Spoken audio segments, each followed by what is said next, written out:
Voici un exemple pour illustrer nos propos. Nous avons donc ici les figures de base et ici les figures finales. Au milieu, on pourrait considérer que c'est une console avec des boutons et suivant que l'on appuie sur l'un ou l'autre des boutons, on va avoir un effet sur la figure finale.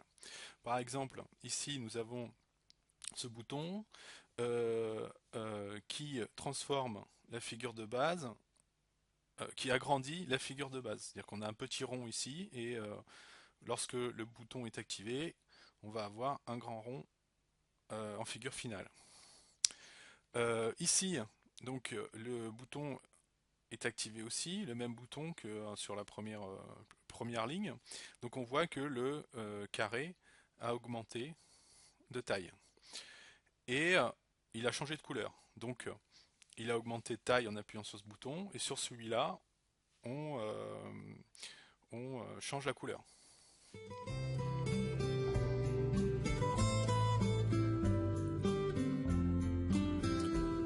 Voici à quoi peut ressembler un exercice. Nous avons ici trois indications pour trouver la réponse.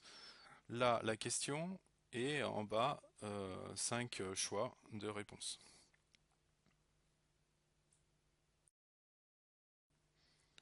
Donc on considère que la figure du milieu est une console avec des boutons et que si on appuie sur un ou plusieurs boutons, on va avoir un effet sur la figure. Donc ici par exemple sur la première ligne, on a une figure initiale qui est un cercle vide. Donc lorsqu'on appuie sur ce bouton-là, le cercle s'agrandit. Sur la deuxième ligne, on va appuyer sur trois boutons et les trois boutons vont nous transformer notre carré plein en rond vide. Sur la troisième ligne, donc on a deux boutons qui sont activés et là on va voir un changement de taille et de couleur. Et on vous demande dans la question de déterminer quelle figure on va avoir à la fin si on appuie sur les deux premiers boutons. Et ça, il faut le déduire à partir des trois exemples qu'on vous donne au début.